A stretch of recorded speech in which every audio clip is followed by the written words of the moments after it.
This episode of The Soulful Stir has been brought to you by Bugg Organics. Bugg Organics is a 100% Black woman-owned apothecary. Bugg Organics offers a host of 100% vegan and organic condition and body oils. Bugg Organics is known for their Tash Tonic stimulating hair growth oil. It is a 100% organic scalp oil that stimulates hair growth follicles as well as soothes the scalp. They also are known for their Mr. Beard Stuff, which is a highly sought after beard oil for the fellas, as well as their Body Slick body oils that comes in 4 different fragrances. Shop with Bugg Organics and check them out online at www.ladybug with 2 G's, so that is LADYBUGG organics.com. Also, all of their socials are Ladybug Organics as well. They have a platform on Instagram as well as Facebook and would love for you to follow as well as shop. You're now tuned in to The Soulful Stir with Tash and Diamond Symoné.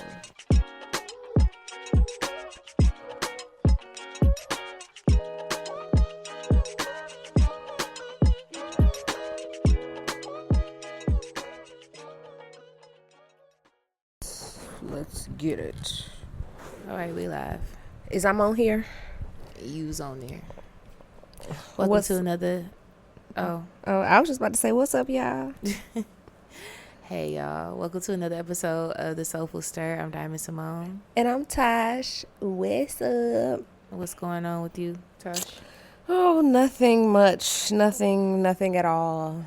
Just, I guess, basking in the new season of winter we have here in Michigan. I wasn't really ready for that to come right now, but I am ready to, pull out my winter fashions. So, yeah, I am excited a little bit, I guess. I don't mind winter until it intrudes on my plans. Other than that, I think I'm pretty cool with it. But I am a winter baby, so I ain't gonna trip. Well, I do not like winter, even though I am also a winter baby.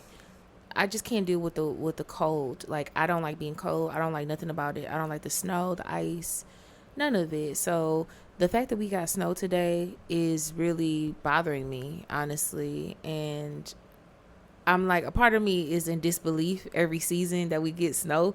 And it's like, you've been here your whole life. You know the fucking drill. Yeah. Stop playing around, right? That's what I had to tell myself. But it's just such a shock to the nervous system every time winter comes around. And then with me having seasonal affective disorder as well, it's just a time where the lack of sunlight really bothers me, and I'm not as creative, or I don't feel as motivated to do things when it's cold outside, when it's wintertime. So that's the downside to it. However, I plan to make this the best winter yet, so it'll be fun. And I'm just claiming that all of the stuff that I want to do and desire to get done, that's on my goal list for this season, it's gonna be cool. Like, I'm gonna get it done. Still dreading the cold though. Yeah. And cleaning off my car.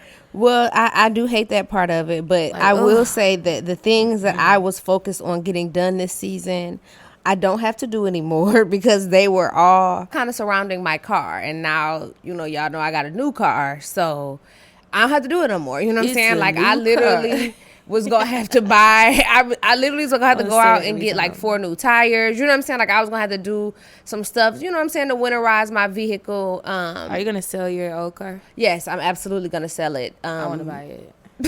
Say no. I'm just like, nah. Yes, no. I'm like, I ain't about to let you buy that car, girl. I'm selling it for a reason. Trust me, if it didn't have no problems, I'd still be in it. I understand. And it's crazy because when I told my niece the other day, I was like, yeah, I think we about to get a new car this week. She like, really, and it's funny because I still, like, I talk to her like my kid, you know what I'm saying? So, and it's funny because I refer to all my kids, it's like, it's all of our stuff. So I'll be like, yeah, we getting a new car.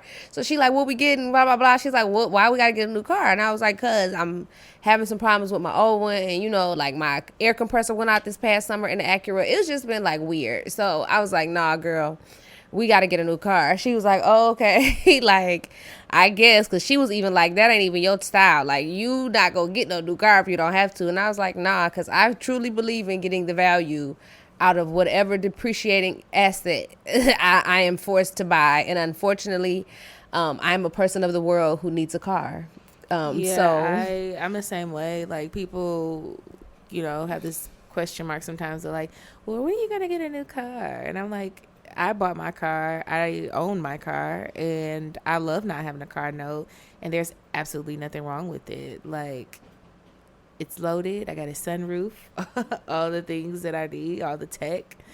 I'm cool. Like, I just need something to get, back and forth. That's really it. It's something that's good on gas.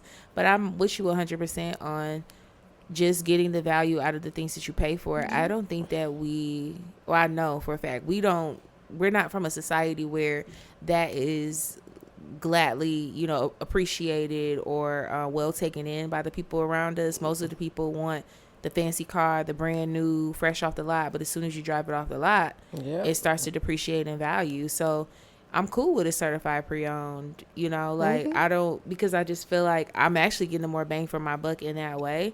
And I'm able to stretch it. And I'm also looking at the type of car that I'm buying. Yeah. You better believe I'm knee deep in that Kelly Blue book. And I want to know the Carfax. I want to know everything about this vehicle, and also just the company that makes the vehicle, because a lot of times you might get your little car and a couple years go by and you got to get a new one for whatever reason. Exactly. Major issues, engine failing, etc. And that's someone that's worked in the automotive industry at some point. I wasn't building cars, but I was working on the customer service end of things. I wasn't building the cars, y'all. I was working in the customer service and the digital tech side of things. Oh, honey, the cars, the issues that people have with their cars is insane. And I'm talking about brand new cars. So that's, I'm glad that we both have that. Well, I mean, we knew that before we got on air, that we both had that mindset, but I hope that people can learn something from that too. If somebody's listening, like, don't be so influenced to buy, something brand spanking new if you don't have to. Like, you actually might get more value out of getting something pre-owned. And not only that, I just feel like it's a time and a place, like, to make certain purchases. Like, I was at a point in my life. You gotta have a new car every season. A few years ago, where I could have went and literally bought my dream car cash, like, no lie, dead ass, sold a house, and it was in the point where I could have went and bought me a G-Wagon fresh off the lot, brand new, sticker in the window. And I was like, why would I do that? And I'm living in an apartment. Like, we got to just be smart about our financial decisions. You know what I'm saying? So instead of me doing that, I went and bought a house, bought another house. You know what I'm saying? Duplex that I'm now flipping.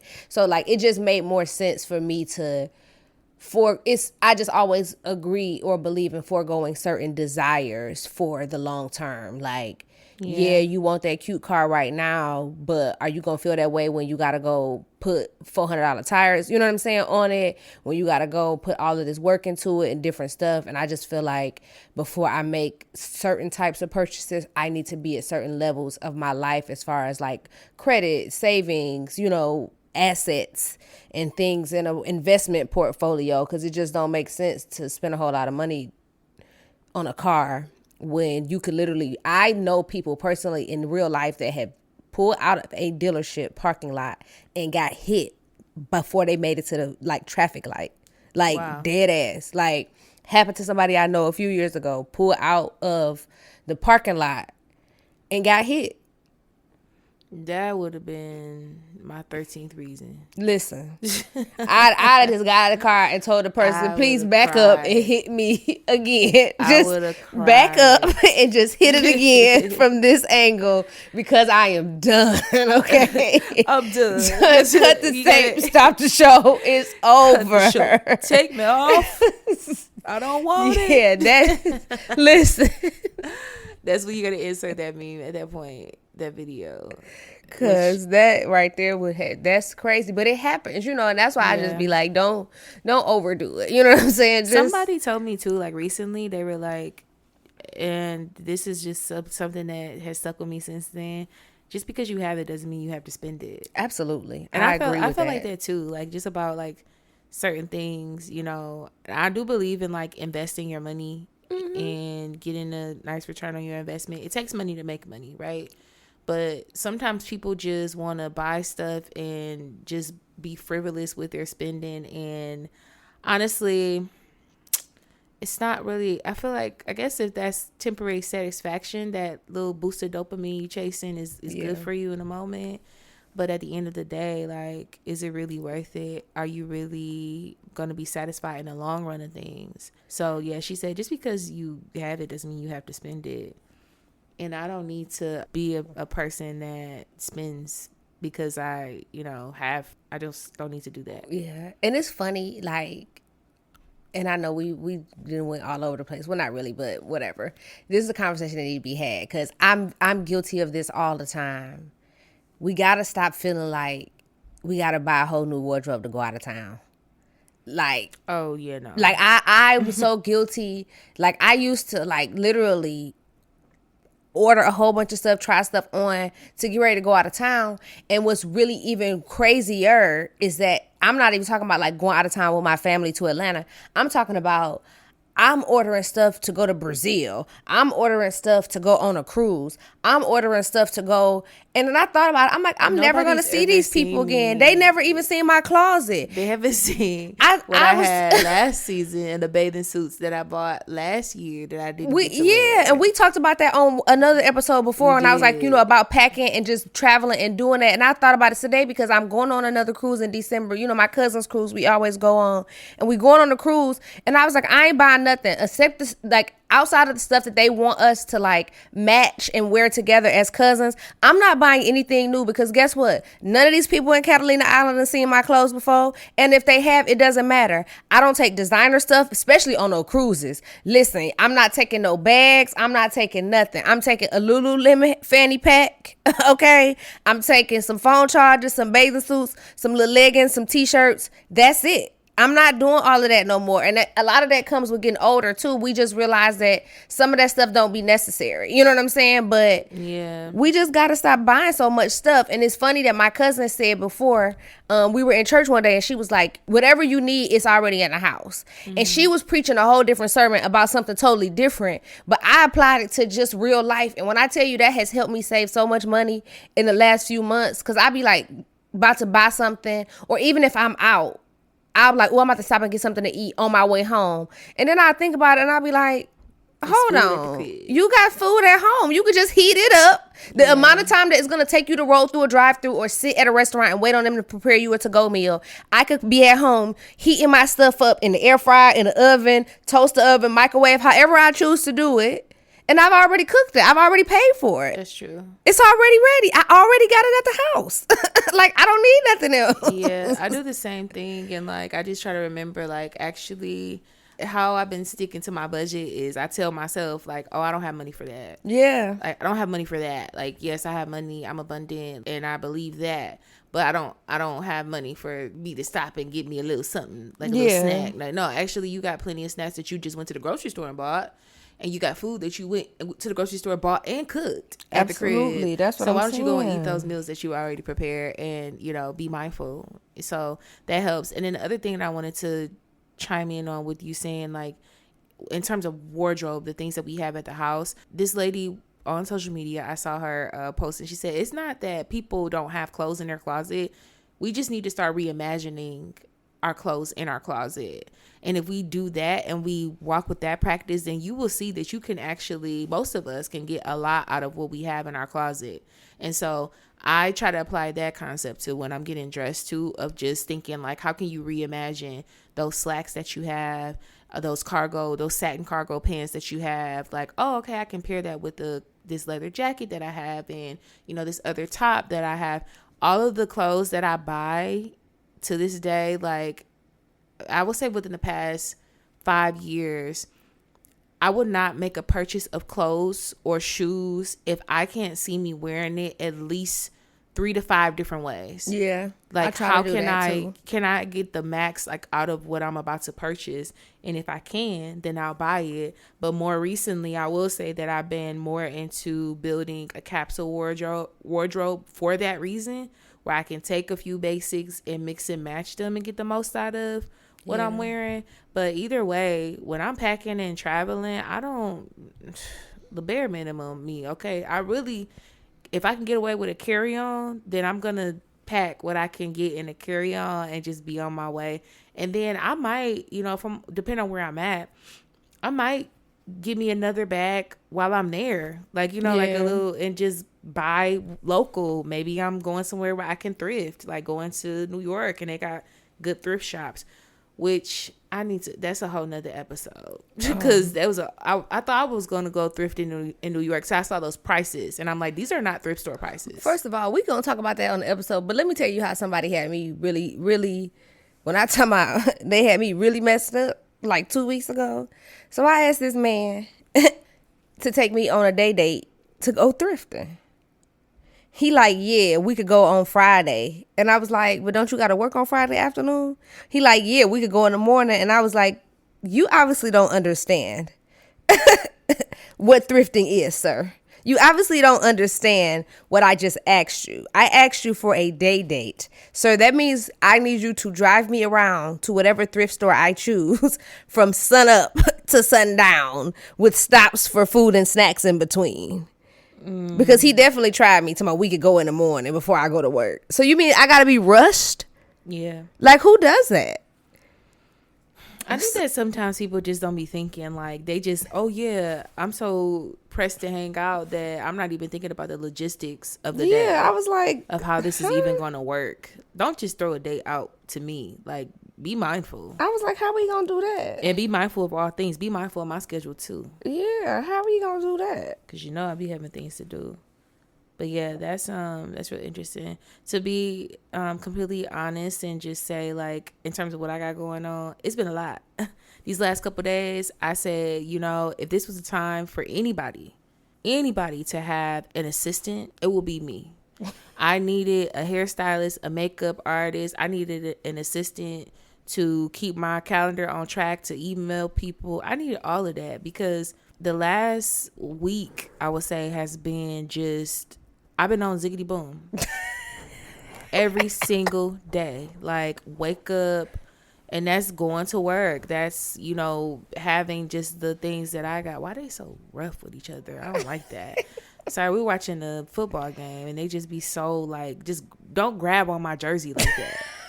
Like, don't grab me all up in my shit, like, at the top. Like, you're not even grabbing, like, I don't like you that. Wouldn't even make it past the Pee Wee League. Yeah, no.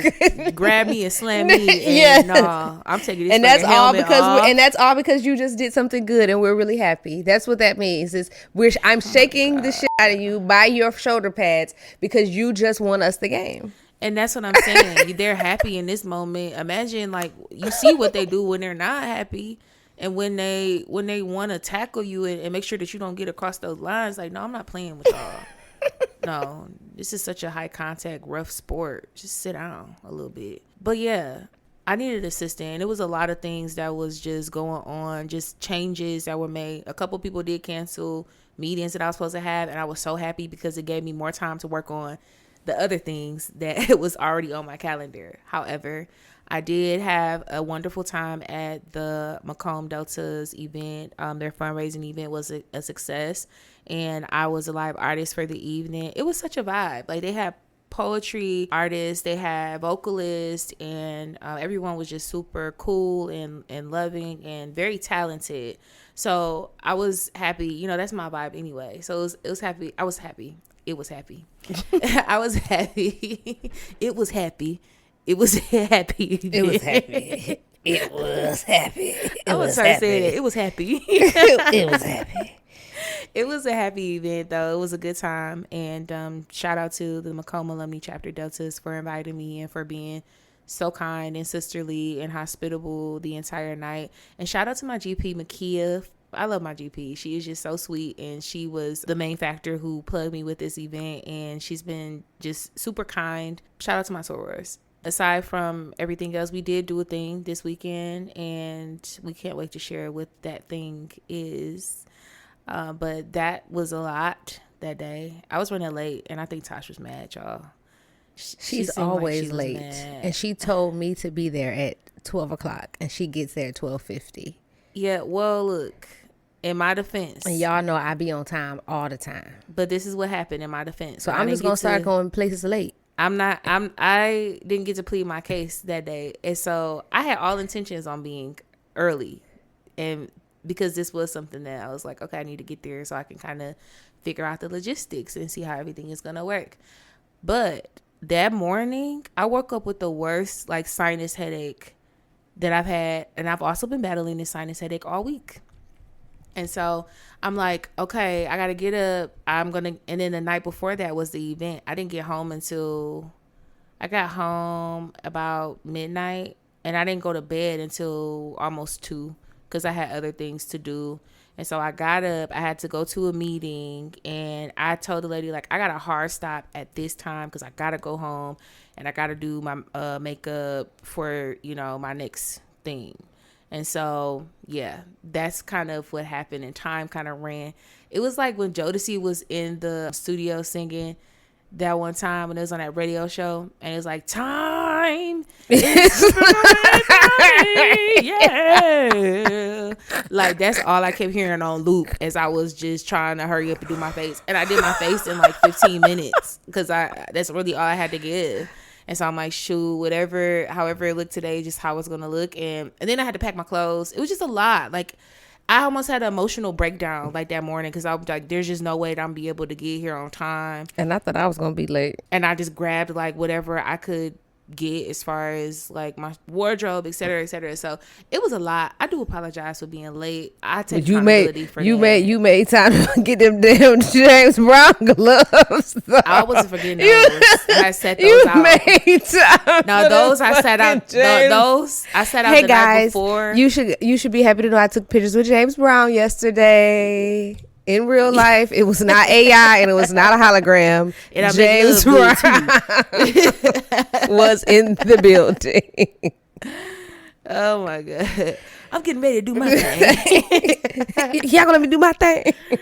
You're so irritated. Okay, so speaking of James Brown, I have a question. Yeah. I was thinking about this yesterday on the way there, actually.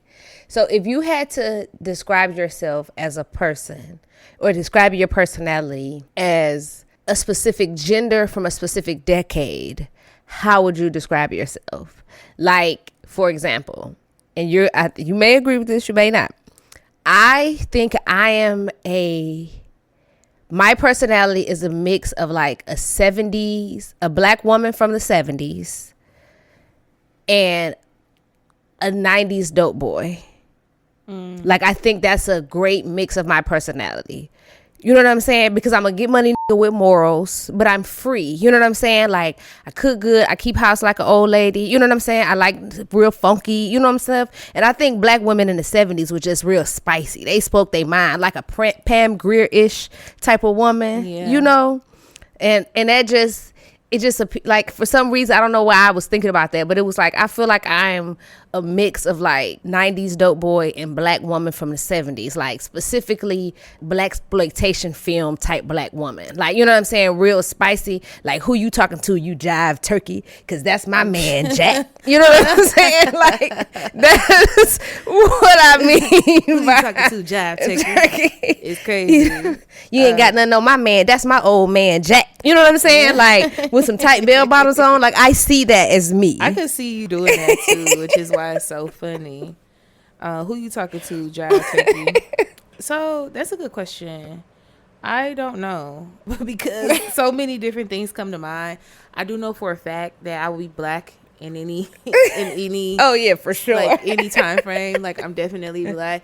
I would say a lot of times I be thinking like I must have been royal in my past life. Yeah. Because I love being pampered. I just love feeling like cared for in that way. And like even just having like massage and things like that, that's like really top on my list of things I love. So maybe I would say from ancient civilization, like a black woman, a black queen from that time frame. If we're thinking like ancient Egypt. Yeah, like I would say that. And then also a black woman from the 70s for sure, because I also have that. I'm gonna take it a step further and say, okay, so a black woman for sure from the 70s, but then also a black Caribbean woman healer. Let's add that layer. Okay, I gotta be specific. Let me get specific. you know, that is a hunter and a gatherer, and you know, is really well versed in plants and medicine, and just loves to like take care of people, the person that people go to for answers. And I think that I'm a mix of like all of that. But see, to me, I think the 70s black woman embodies a lot of that. Yeah, that's you know true. what I'm saying? Like the plants. You know what I'm saying? You gonna go in their house, everybody had incense burning with the little beads hanging from the doorway. Like, that is true. I feel like because black was black in the 70s, in my opinion. Like in the 60s, it was too early because we were still coming out of a lot of segregation. But in the 70s, that's when like black was black. It was beautiful to be black. It was, let me see your beautiful afro. I like your big wide nose. It was, I love who I am as a black person. Michael Jackson did. And that, well, okay, that's another but story. if your daddy is Joe Jackson, then that's a whole other story. I love Michael Jackson, by the way.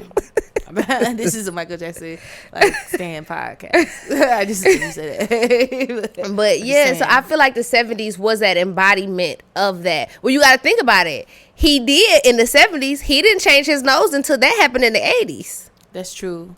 So I definitely agree. And so a couple of things that just sparked for me is I really identify with the music of the 70s. Yeah, me love too. That big band live music sound and just the soulfulness of all of it. A lot of the artists that were emerging at that time or had already found their footing in the music industry from the 60s. I love that time frame of music. I always want to be a fly on the wall. But the other side of it is when I think of a Caribbean healer and like all these different things, like, yes, there are layers that intersect, if you will, in terms of what those attributes look like in the black household or the black woman in the 70s. But I also think that for me, like how I'm visualizing myself is like the fire side of it will come from that black woman in the 70s, like the fiery side of my personality.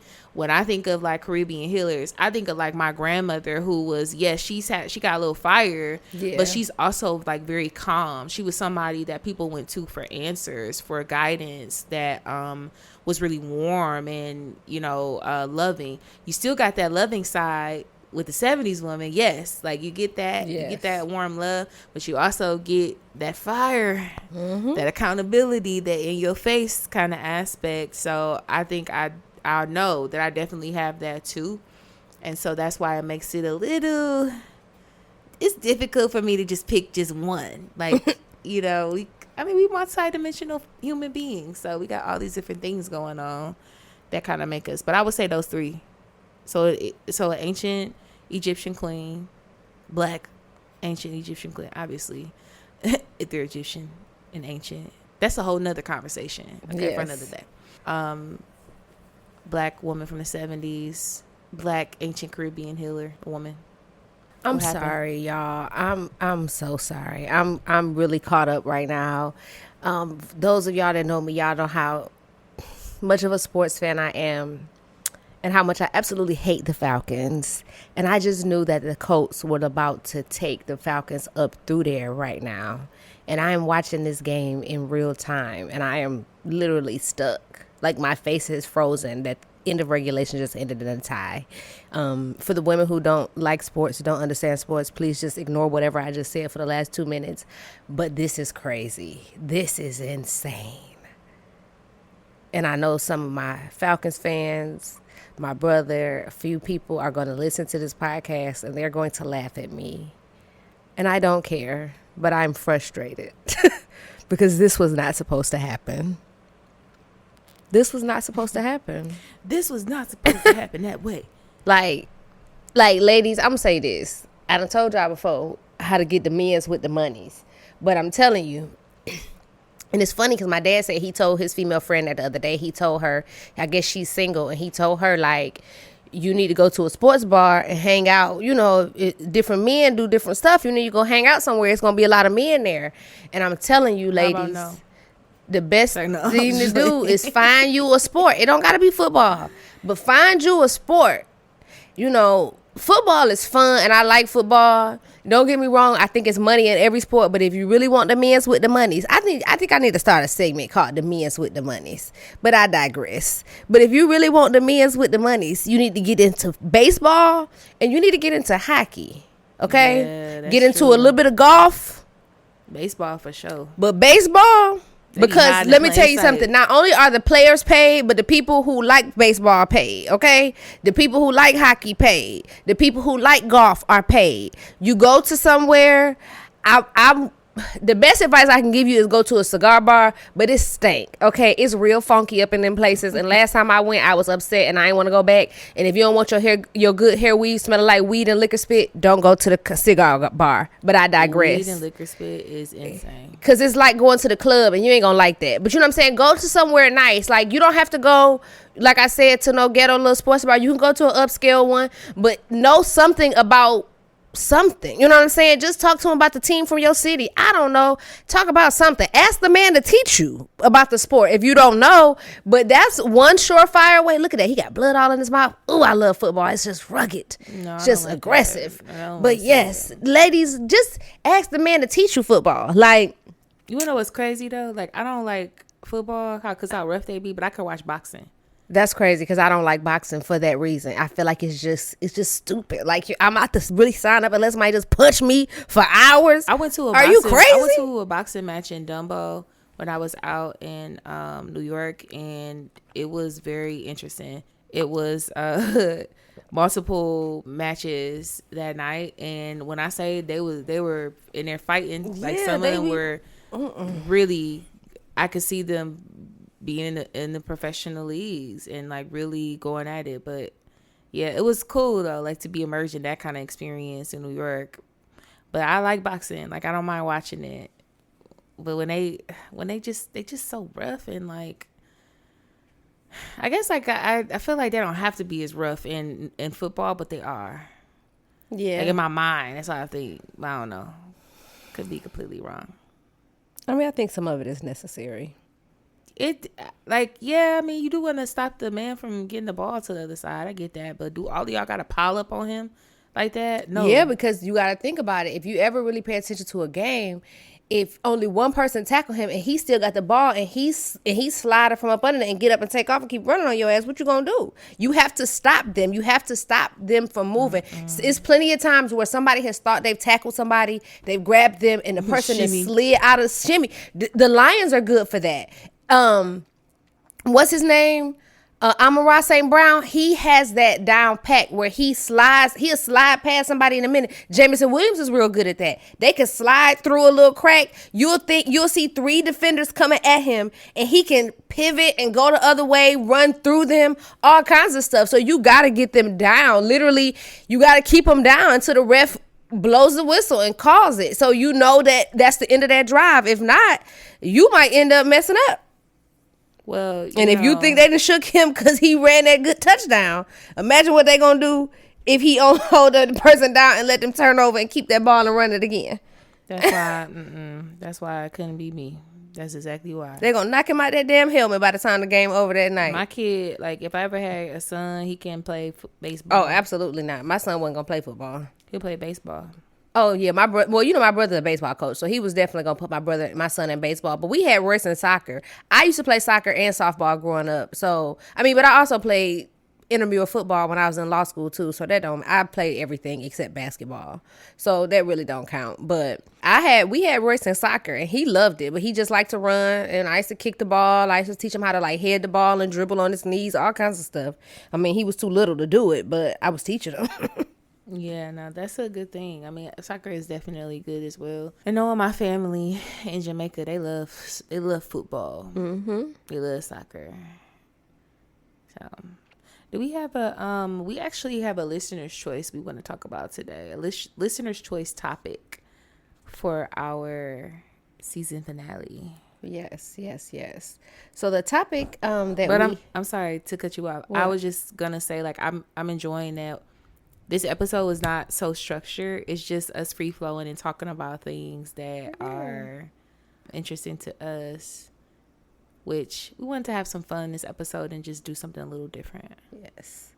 So the episode topic that we picked for listener's choice was reclaiming your body. So I'm assuming what she wanted, because she says hair, tattoos, fashion, and using the body as a healing canvas.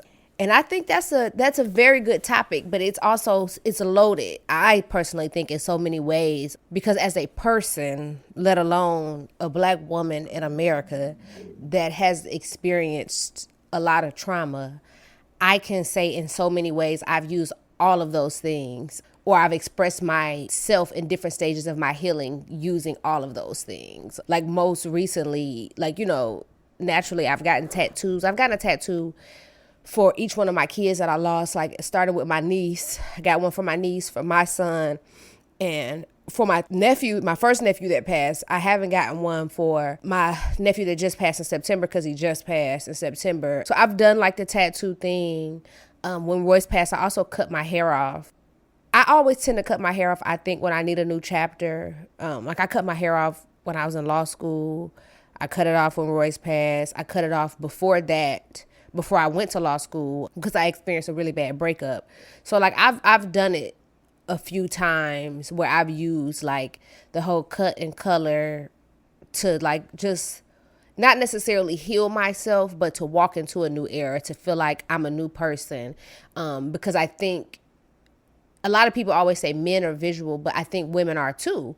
And so as women, like when we look in the mirror and we see ourselves a certain way, I think it's hard to heal when we keep seeing the same person that showed up for the drama and the trauma. You know what I'm saying? Like, it's really hard. Yeah. And so that was one of the things with me, like why I cut my hair after I lost my son, was because my son had only known me his entire life with blonde hair. Like, blonde hair is like my signature thing. And so I always laugh and tell people, if you see me with brown hair, I'm usually in a depressive phase. Like, now I've been telling people like I'm ready to go back to my normal blonde, because I'm starting to feel closer to who I used to be, or who I think I will be after all of this dust has settled of extreme and, compounded grief and loss. But I didn't take care of myself well, like the first month or two after Royce passed. Like, I wasn't eating, I wasn't like taking care of myself at all.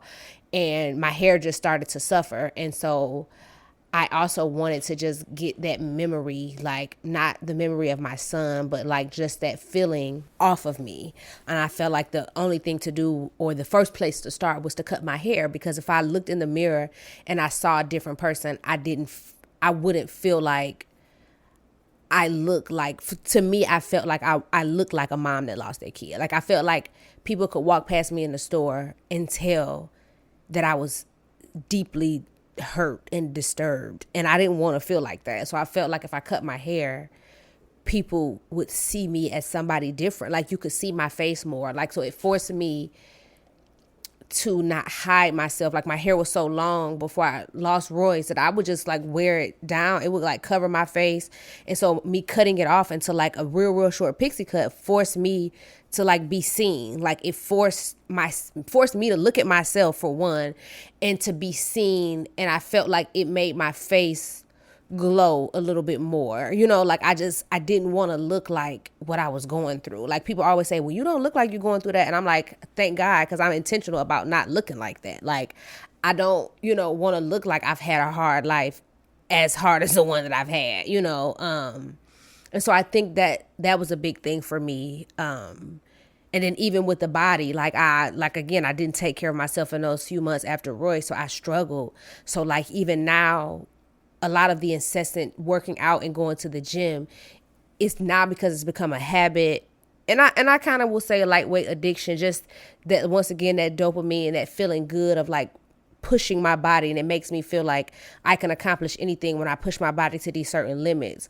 But I had to start healing my body. I had to start working out, because it was like, girl, people gonna look at you and they gonna tell you stressed. They gonna tell you, you know what I'm saying? Like, you're struggling because you letting yourself go. And I think those are the first two things I started to do when I started to be intentional about my healing. Never will I say I'm healed, because I don't think you ever heal from things like that. But when I became intentional about my healing is when I start making those extreme choices for my physical appearance and things of that nature, because I wanted to be sure that, you know, like I didn't fall back into that, you know, like I just wanted to start over. I wanted a fresh canvas, and I had to create that for myself. And that was, you know, I think, you know, just reclaiming who I was. You hit on some really heavy points about using the body as a canvas, but especially with hair. And we see this time and time again. Like we've even seen it in media and in pop culture, the way that women tend to shift their appearance when it comes to hair, when it comes to the body after something traumatic has happened. I feel like we see it more frequently than not. And I agree with everything that you just said. And it's so interesting because I actually wrote a paper about this in undergrad. I told my professor, I remember telling her like what I wanted my paper to be about. And she said, "Really?" I said, "Yeah, I want to write a paper about hair." And so she thought that I was talking about the business of hair. And like from that standpoint, I said, no, I want to get a little bit deeper about the emotional ties that we have to our hair, the way that society views women with or without hair, or based on how your hair is presented. We have a lot of emphasis on the styling of hair, the texture of hair, and what products are available to people with textured hair as opposed to those who do not have textured hair. So it's all these different layers that I dove into in this research paper. We had this thing called the Celebration of Student Writing at Eastern, where you had to make a visual display of your paper. Now, they didn't know that I was coming the way that I did because I'm an artist, but I didn't tell them that. So, of course, I created this beautiful display that was reflective of everything that I talked about in my paper. And then I took excerpts from my research paper and put them on this display. And my professor said this was one of the most visited tables this evening of all of the students that were here. A lot of people wanted to know what this paper was about, and they asked to read it. They wanted to read what you wrote. And I thought that was very interesting. And even the conversations that I had with people were very thought-provoking. Being able to ask some questions, people of different ethnicities even, like, what are your thoughts about hair? Just about the hair on your head. If you woke up tomorrow and decided to cut your hair off, how do you feel like your friends or your family will react? You know, how would your parents react to you doing that? And so just asking these kind of questions, it further proved my point of my paper that we have this really tight emphasis on hair. And at the end of the day, a part of me feels like it's just hair. But then the other part of it is hair does hold energy. Oh, for and sure. And it does represent a lot more than what we like to give credit for, or that we like to assess on the surface in our society. Like, it actually represents a lot. And when I talk about in media and in pop culture, I think about the scene in Waiting to Exhale when Bernadette decided to cut her hair off. Yeah. And, you know, it was this back and forth, you know, argument with her. What was her friend's name? I can't think of her. I know her name like in real life. Loretta Devine's character. What was I can't her think name? of what her. Was it Sylvia? No. Why did I make that up? It wasn't Sylvia. What? But it's this back and forth debate about her cutting her hair, and it's like, we worked so long to get your hair to this point, and this is then the third, but she grew her hair out during the duration of this Gloria Matthews. I was close. Sylvia and Gloria, them the two auntie names. Anyway, Bernadette had grown her hair out during the duration of this tumultuous marriage. And so I felt that scene was a pure representation of how hair holds trauma, it holds emotion, it holds energy. And she was like, cut all of this off. Well, I'm glad you said that, because you're tapping into my next point. Because I'm going to play devil's advocate. Okay. Though I totally agree with that. It's the energy. But we never ever thought about the point of, how do we know she wasn't growing her hair out because that's what her husband wanted? She could have never ever wanted long hair. She never talked about that. She never ever talked about either. that. And the reason why I bring it up is because, like, I just talked about the blonde hair. So when I say I've had blonde hair for years at a time, like in different spurts. So like I would have blonde hair, I would go back brown, I would have blonde hair, like going through these different cyclical times. Well, all the time I've noticed when my hair is blonde, because of the way I wear it when it's blonde, I usually wear it natural. Because because of the bleach, my curls are a little bit more relaxed and my hair doesn't frizz up as much. So I wear it more natural. When I do press it out, I wear it in big curls. Like I wear it like, big 70s, like kind of curls, soft curls, whatever. I condition it really good, whatever. I attract so many men, white men, black men. Men and women alike love it, but what I'm saying, men love it. They always say, oh, it's your hair. It's your hair attracted me to you, blah, blah, blah. But what I've noticed is that sometimes, or I've had a man tell me before, your hair looks so nice like this, but why haven't you considered it being brown? Like, why don't you wear your natural hair color? Because they don't want nobody else looking at you like that. Men want you to look how they want you to look for them. Which is so weird because they're attracted to you, how you like yourself to look. But we've talked about that before. They don't want you to get too fine. They don't want you to be too fine. They want you to be a trophy enough that other people desire you, but not enough that you know that you got that juice and the squeeze. You know what I'm saying? Like, men don't like that feeling. And it's so funny because I remember having a conversation, like meeting a guy and like showing, like he was asking me something. We were talking about something. I was like, yeah, because my hair used to be blonde, blah, blah, blah. And I was showing him a picture and he was like, that's so pretty and blah, blah, blah. He was like, but I like it like it is now. And I'm like, first of all, didn't ask you. Second of all, who asked how you? do you feel like you could tell me as a man that you don't think the blonde hair, like you have a hang up about this blonde hair? It's not that. It's men don't want you to be too sexy. It's like, think about it when we was growing up. I don't know about most people, but I grew up with black grandparents. You know what I'm saying? When I'm talking about black grandparents, and my grandmother was a spicy-ish, black woman. Like I'm telling you, the ones that I grew up with. And she was, hoes wear red lipstick, hoes wear red nail polish. I was just about to say, you don't do no shit. You don't look too sexy. It's crazy. I couldn't wear red nails and toes as a child. Or lipstick. Absolutely. No. It was told to be too grown. And my grandma used to, my aunt was a grown woman married with a husband. And she would come to my grandmother's house with my auntie wears red lipstick. My auntie's been wearing red lipstick all my life. So for at least 38 years, I ain't never seen my auntie in nothing other than red lipstick. Okay. Sorry, they having a football game. Sorry. And she always wears this red lipstick. And my grandmother, even when my auntie got married, my auntie was a married woman with kids. My grandma said she got that whole red lipstick on. Like, it was a thing. Like, why was red lipstick or red nail polish looked at as being like whorish, or you're trying to attract the male gaze? Like, what's so sexy about the red? Like, and I get it, because when I wear red lipstick now, baby, the men's be looking.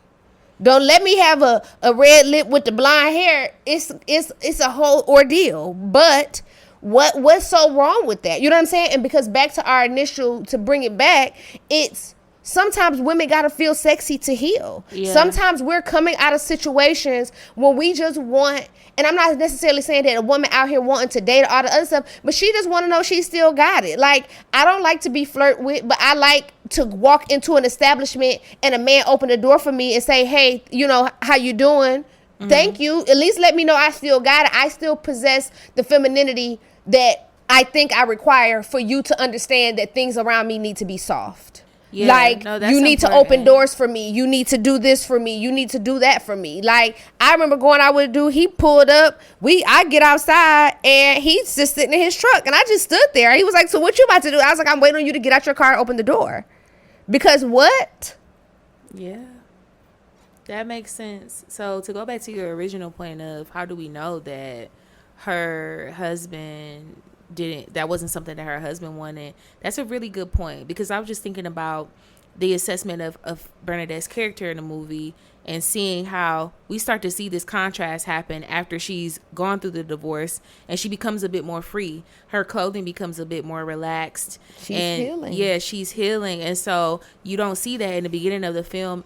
The whole way of like her dress and like structure as she's getting ready for, you know, this event, and he, you know, they have their falling out and everything. She is a bit more structured, a bit more because she was dressing to be his lover and his secretary. Okay, that's why working every day of the week. That's why she was dressing like that, because it was all, think about it. She's like, I gave you my life. Like, I am doing all this stuff. I work for you. I do everything you want me to do. I look this way. I've literally had my friends tell me that their partners has asked them, like, are you, like, they're getting ready to go on a date or go to a function, and they're like, oh, you gonna wear your hair like that? I wish a nigga would. Yeah. Like, don't ever come for me like that. You know what I'm saying? Like, don't get me wrong. At some point in time, I get it. Some people gonna ask people, because I might pull out something and be like, babe, you think I should wear this, or you think I should wear this? Because, you know, I might be going around your friends, or I might be doing something else. But it's a way to do that. Or I might be like, babe, put this shirt on with this suit. It look a little better. That's constructive criticism. But that whole, are you not gonna get your hair done before we do this? Kind of like, something wrong with your hair? Yeah. Because don't play with like me. That. I don't like that. Because I knock your hair between the washer and dryer. Okay. And I've experienced partners like that were like super nitpicky and kind of granular about like, oh, you're gonna wear that, or, you know, this, that, and the third. And it's just like, let me flow. Let me just do my thing. Yeah. And I'll let you do your thing. But I don't like that type of, the feeling of like someone has a leash on me. Yeah. Like, or you're making me feel inadequate. Like, yeah, what I chose for myself ain't good enough for you. It's not good enough. Yeah. Because what you chose for yourself actually look kind of, you know, but I ain't gonna say nothing. I told y'all before, last time, listen, remember I told y'all on the previous episode, last time a nigga tried to try me about my hair, I said, and don't your mama wear a half wig? Because don't you ever come for me. You try me about my hair if you want to. And you was worried about and you, sir, were worried about, he was one of the main people talking about my hair being blonde versus being brown. And your mama was wearing blonde hair too. And her half wig was blonde. Yeah, so like, what's the deeper issue? Is this a mom wound that you're upset about? I don't know. But I did, like, as we're talking, I was just thinking about what makes the color red so attractive, and I'm like, I wonder if there's some scientific evidence behind this. It has to be. Yeah. And there is. So I already knew off the bat, like, obviously there's a cultural relevance to why the color red is so attractive, you know, and also just thinking of like how red is marketed, you know, how these colors and companies have designed lip colors and palettes to be attractive, or to say like, oh, this is the color that you wear when you're, you know, in love, or you want to attract romance, or like romance is always associated with the color red. So that's a part of the reasoning. But there are some psychological and physiological effects according to the scientific backing, or like according to Google, of like what this is all about. So it says that the exposure to red can increase arousal. So it decreases physiological arousal and causes a higher heart rate and other physical responses. But it also grabs attention. So it's a highly visible color, right? It's probably one of the most visible colors that we could think of, like off the bat, like in the color palette. I would say red and yellow. If you're looking at someone that is looking to capture attention. So that's one of the other parts about it that makes it stands out. But they say that wearing red also can boost the confidence of the person that's wearing it.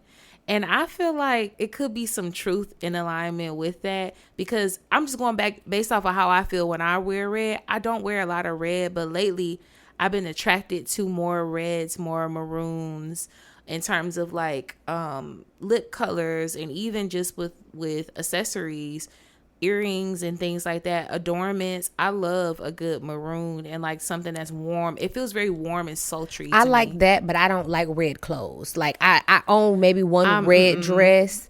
Either. I feel, and to that point, like I feel for whatever reason, and maybe it's just, you know, the law part of me, but I feel that way with like grays and navies. Like when I put on a navy suit or like a gray suit, I feel like I'm doing the damn thing. Like I'm just really in here. You know what I'm saying? Yeah. But I don't know. You know. I feel the same way about red. Like if I do wear red, and it's so interesting because I'm a Delta. But if I do wear red, it has to be a certain color of red. Like, I'm not a bright red kind of girl. I just never been. You're not going to catch me in a bright red anything, not for real, unless, you know, I'm required to wear this color for whatever reason. Yeah. But it has to be, you know, for me, it's more maroons and wines, like that kind of form of red, because I feel like that looks best on my skin tone. But the other cool thing that I'm looking at that I think is very interesting, research shows that red can also increase attractiveness in people, but also it mimics the physical cues of fertility. Oh, and okay. love. And that's like the long association of the color red that we've seen. But the notes, like in this research, it also notes that it talks about the cultural reinforcement that I just talked about. Like, it's always reinforced in makeup ads and in fashion and what we see that's in front of us. Like, oh, you wear this color red, like, you know, if you want to get sexy, if you want to, you know, promote romance or get it. So that's probably why for the longest in our lives with our elders and our parents, it's like, yeah, no, you can't wear red lipstick or nail polish or even on my toes. And you know what color I really used to like? What? That's very popular in black fashion? Theon's red. It's like a pearlized red nail polish color, and it comes with the little pointy cap, like pointy oh red yes, cap. the back in the day. Yes. Oh my God, I remember, because Yes, the you bottle do. was like an octagon type of shape. Yep. Well, not an octagon. What do they call that? I don't know what it is. I ain't good at geometry, y'all, because It's like the top I of a hexagon. I practice law, not shapes. But yeah, here we go. Yeah, like I get what you're saying. Yeah. Like the top, just like the top. Yeah. part of it. I don't know what that's called either. The glass bottle, but I remember That's them out back of in the day. our scope of support. Back in the day, they used to be, listen, with that fashion fair makeup. But everybody had a Yes. frosty pink. You couldn't catch nobody with no red, baby. That Theon's red was just so pretty to me, and I could not wear it. My mom was like, "Yeah, no, don't put that on. You cannot wear it." They were not playing about that. Like, that's something you do not do, is wear some red stuff. And I'm just like, huh? Like, where? And then I want to know, where did we as a culture decide to hell with that? We're just going to shift this, because ain't no way.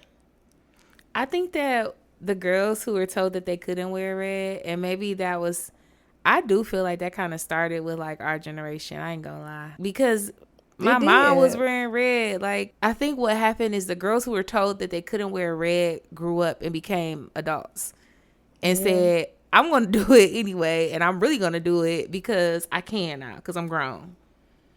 Like, it's like this one thing that we couldn't, amongst the many other things that we couldn't do. I understand like the reasoning behind it, you know, in some ways, but you know, the one thing that we couldn't do, one of the things is like what we're doing, and we're doing it very well, by the way. But I think that while we're on the topic of talking about about reds and about the ways that we're able to shapeshift and make an impact and change our physical and use our body as a canvas, it is important to know your red. If you're gonna wear red, some people, they be wearing a red and it's not their red. You gotta find what looks good on your skin. And shameless plug, obviously this is not an ad, maybe one day it will be, but Fenty's red, that never fails me. But you know that what? original red that came out, that I swear it looks different on everybody that I've seen. And you could just put the lipstick on itself. I am convinced that there's some type of science or technology where that color warms down to your skin tone and it looks appealing. It's nothing nobody can. I mean, I've seen it on you. I've seen it on other people. It look good, but you never ever gonna remove me from the buyer's list of Ruby Woo.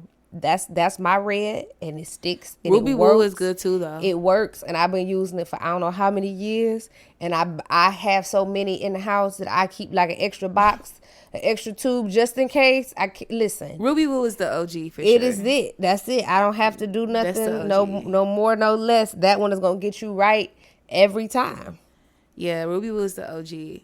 But, you know, I just want to touch on the fact, too, that, you know, as we're talking about this topic, I definitely went through the phase of I've had so many different colors of hair. And, You know, even with me having a skunk stripe recently, that was a kind of a epic fail situation. That I did.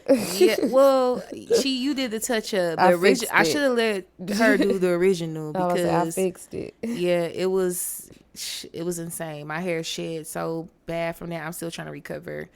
I'm gonna do it again eventually because I just love that look. But I'm gonna have Tosh do it the first time.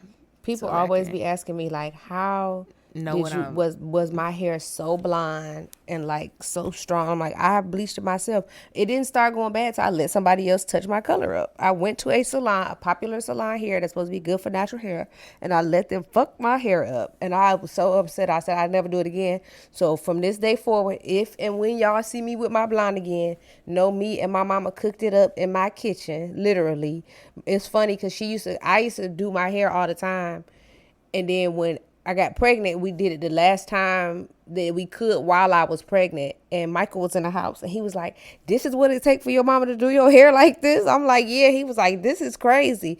I'm like, yes, my hair's so thick. So she was like, we mixing up color. He like, Tosh, it's stinking here. I'm like, that's the bleach. She was just smelling chemicals. He like, why you got to do it now? I was like, that's why I have to do it now because I can't do it after a certain point, you know, while I'm pregnant. Like I couldn't do it in the first trimester. I couldn't do it in the last. I could only like do chemicals in the middle, in the second trimester. So I was like, I'm trying to hurry up and get it done before we have him. Yeah, like I'm getting my hair colored. Yes, I was like, I got it, because I was trying to make sure it was gonna be ready for like, you know, anything. And I remember having him, and right before we did our first family like photo shoot, I made my mama come up. My mama was in town. We did those pictures. I made her bleach my hair the night before so my roots would be touched up. And I'm glad I did, because the way she did one of the pictures, we had our heads down looking at the baby. And you could see my roots. I was like, see, they would have not been done if I hadn't called my mama up here. So now that we're talking about chemicals too, you just made me think of a couple other things that I did. Like I did a big chop and cut all my hair off. And I had a big, you know, afro, hair full of hair. Had gone natural by this point.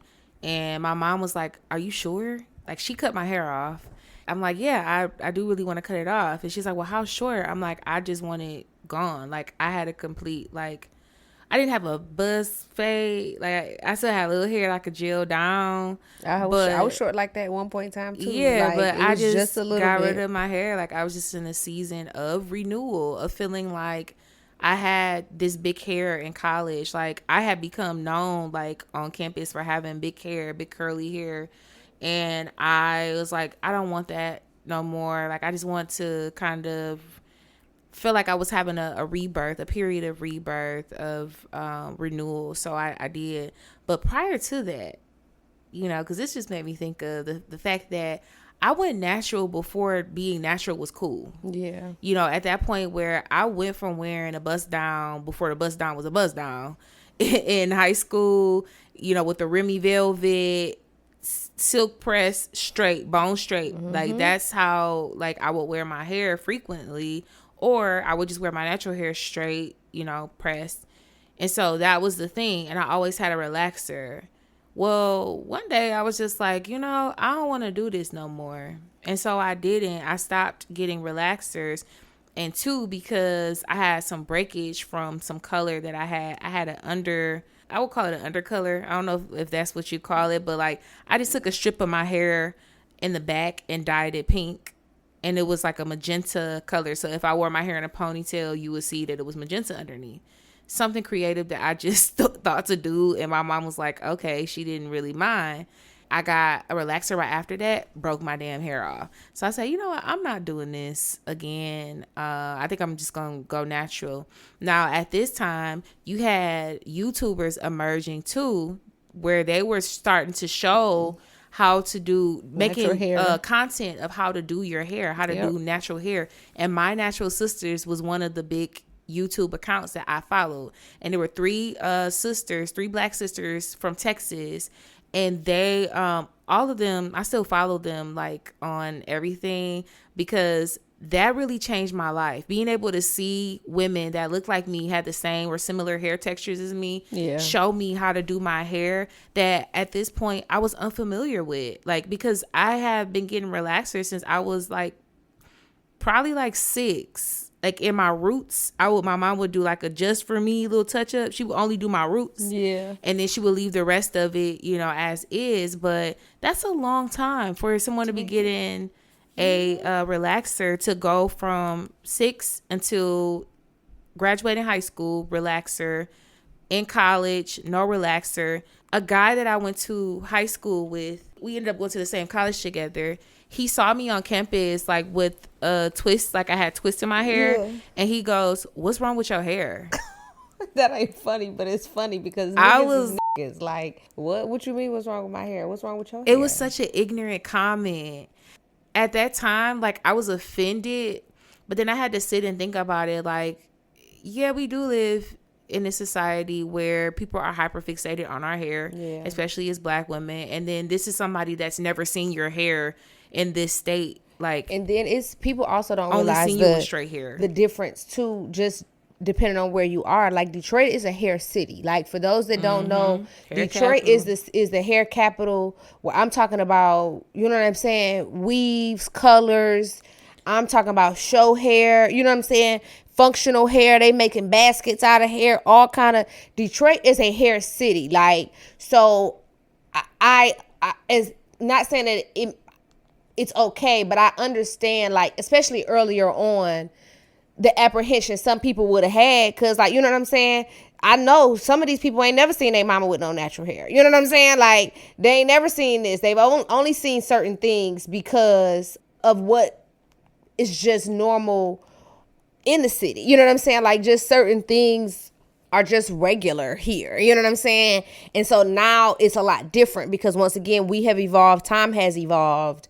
But yeah, earlier on, it was real difficult because people wasn't used to people, you know what I'm saying, like stepping out and caring for their own natural hair and wanting to be, you know, just natural and have pride in who they were. Like everybody was so used to permanent hair and doing whatever.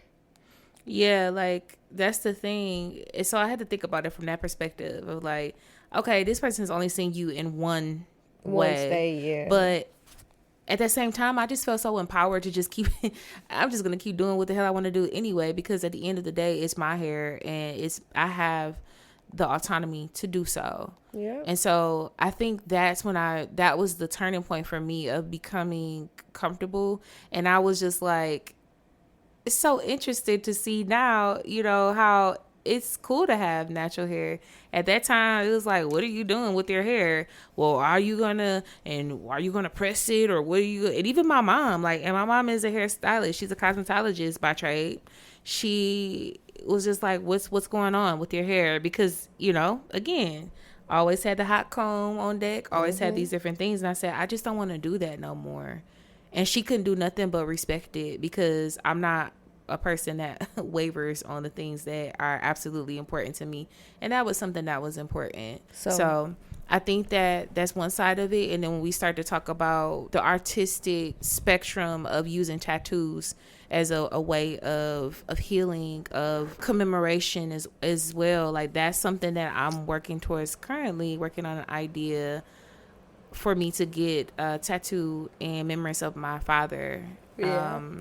So I'm looking forward to that, but I do go through these periods where I feel like I need a little ink.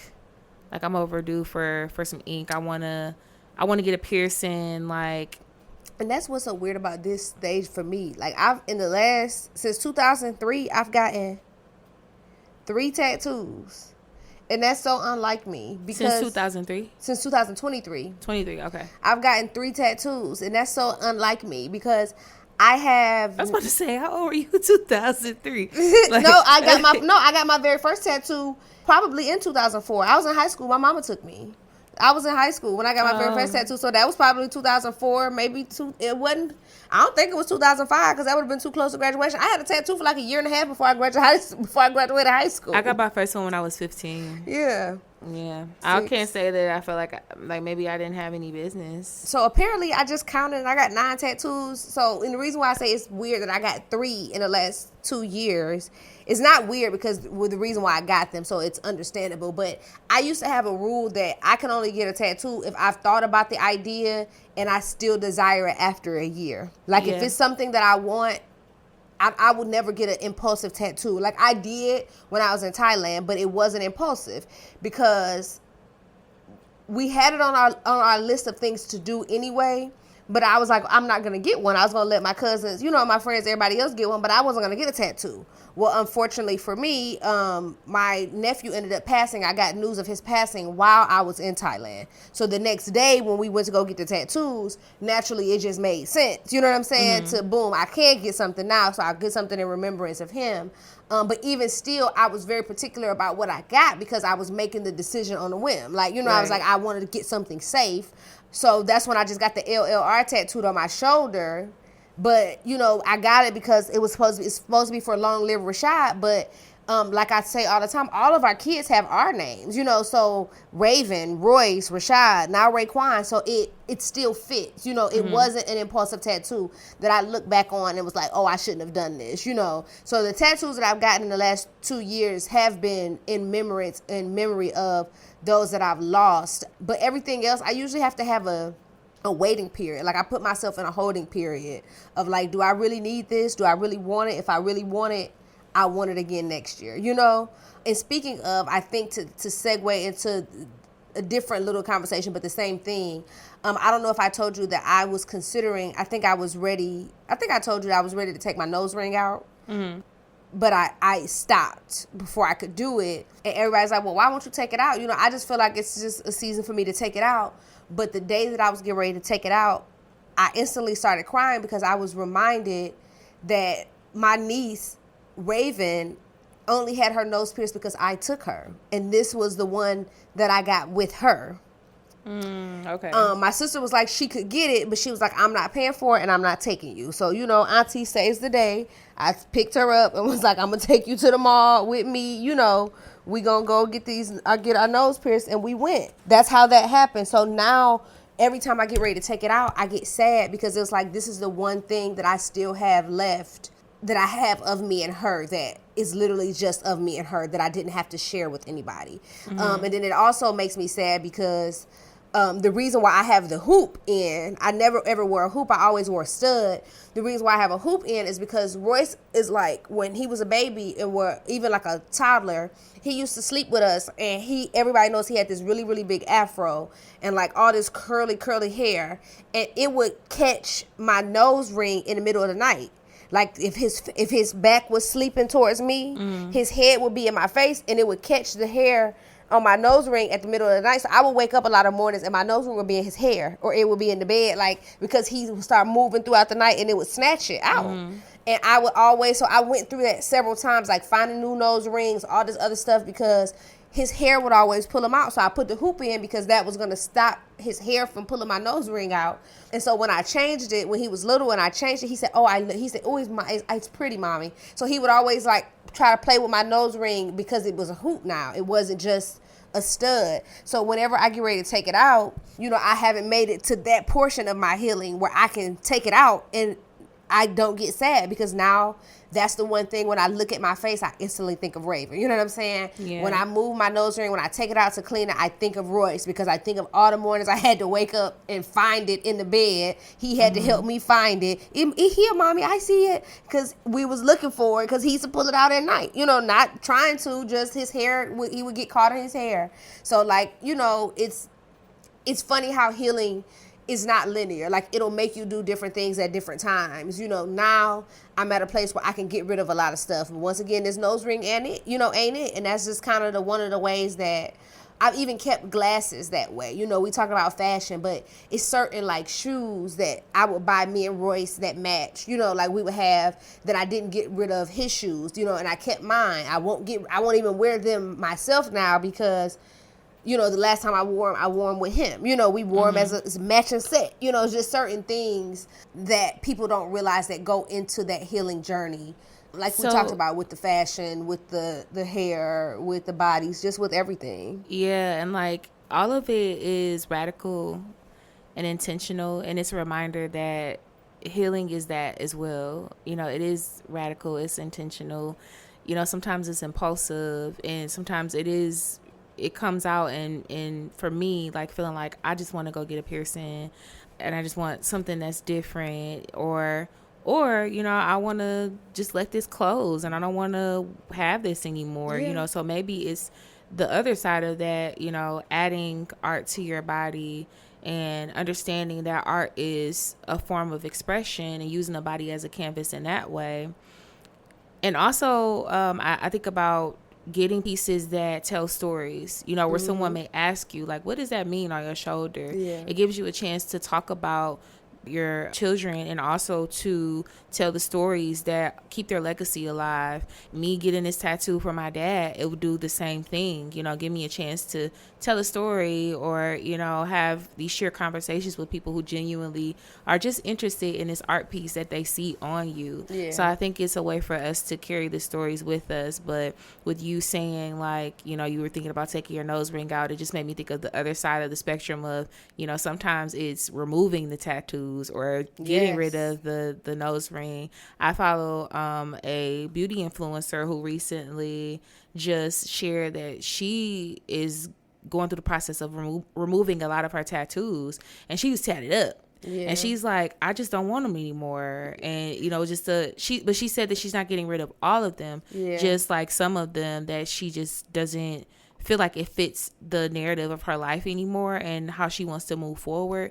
And I think that is so powerful because we get tattoos in the beginning. We didn't have this advanced technology of being able to remove it. And so you're taught, like, if you get this, you'll have for the rest of your life. And that's why I had my rule of, like, it got to be something that I'm going to want later. Like, everything outside of the tattoos that I got in remembrance of these kids, and all of those obviously mean something, but everything means something specific, or everything is a symbol that does not change. You know what I'm saying? Like, I have West African Adinkra symbols. I have Sankofa symbols. I have Egyptian symbols, like different stuff. I got a Capricorn symbol. Like, my birthday ain't gonna ever change. You know what I'm saying? Like, you know what I'm saying? The Eye of Ra is always gonna be the Eye of Ra. Like, you know what I'm saying? These are certain things, and I think that they just speak to my core principles as a person. That's why I never ever got other stuff. You know what I'm saying? And outside of the tattoo that I'm planning on getting for Royce, another one of the tattoos I'm planning on getting for Royce, I don't have any big tattoos. All of my tattoos, when I tell people I have 9 tattoos, people be like, where? Yeah, people don't even realize that I got so many in their face every day, and I got one on my hand, and people don't even pay attention to that because I've gotten them so. And I will say this. I always tell people I wanted to be an attorney since I was 11. I particularly got my tattoos in places because in my mind, there was no other career that I was going to have other than being a lawyer or being a judge. And I had to have my tattoos in certain places and to mean certain things that are always, once again, going to be in alignment where I am. And so that's why I got them in places that I got them, so they could easily be covered up by a suit jacket, a robe, like just different stuff.